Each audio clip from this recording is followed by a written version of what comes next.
UPL university અને BDM દ્વારા artificial intelligence અને મશીન લર્નિંગ દ્વારા revolution chemical manufacturing unlocking scalable innovation અને એફિશિયન્સી ઉપર 2 દિવસનું વર્કશોપનું આયોજન કરવામાં આવ્યું હતું. યુપીએલ યુનિવર્સિટી ઓફ સ્ટેબલ ટેકનોલોજીના કોમ્પ્યુટર એન્જિનિયરિંગ અને ઇન્ફોર્મેશન ટેકનોલોજી અને કેમિકલ ટેકનોલોજી વિભાગે સીડીએમના સહયોગથી આર્ટિફિશિયલ ઇન્ટેલિજન્સ અને મશીન લર્નિંગ દ્વારા revolutionising chemical manufacturing unlocking scalable innovation અને એફિશિયન્સી પર 2 અને 3 જાન્યુઆરી રોજ 2 દિવસીય ઉદ્યોગ તાલીમ કાર્યક્રમનું સફળતાપૂર્વક આયોજન કર્યું હતું. આ કાર્યક્રમ ઉદ્ઘાટન મુખ્ય અતિથિ Mukesh Chaubey, unity head UPL unity ટોન doctor Shrikant Wagh, provost and doctor Omprakash Mahavat, dean engineering અને સીએમ સહિત આદરણીય મહાનુભાવોની હાજરીમાં કરવામાં આવ્યું હતું. ઉદ્ઘાટન સંબોધન દરમિયાન શ્રી ચૌબે આધુનિક ઉદ્યોગમાં આર્ટિફિશિયલ ઇન્ટેલિજન્સ વધતા મહત્વ પર પ્રકાશ પાડ્યો હતો અને ભાર મૂક્યો હતો અને કે એઆઈ સંચાલિત તકનીકો અપનાવી એક હવે વૈકલ્પિક નથી પરંતુ સતત વૃદ્ધિ અને સ્પર્ધાત્મક માટે નિર્ણાયક છે.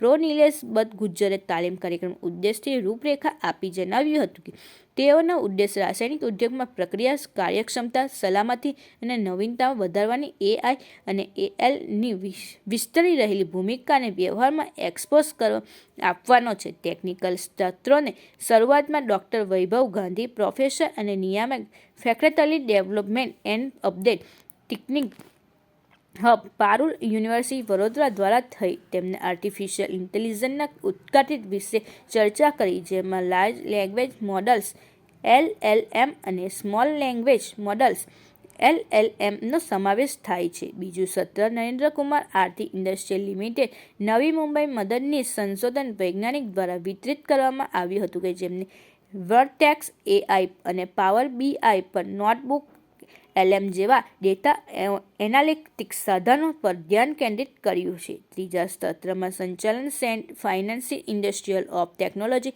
મુંબઈના પ્રોફેસર ડોક્ટર કવિતા સોનાવણીયા દ્વારા કરવામાં આવ્યું હતું, જેમણે રાસાયણિક ક્ષેત્રે એઆઈ એપ્લિકેશન વિશે વિગતવાર વર્ણન કર્યું છે, જેમાં ઓપરેશન કાર્યક્રમ, સલામતી અને નવીનતામાં થયેલા સુધારા પર પ્રકાશ પાડ્યો છે.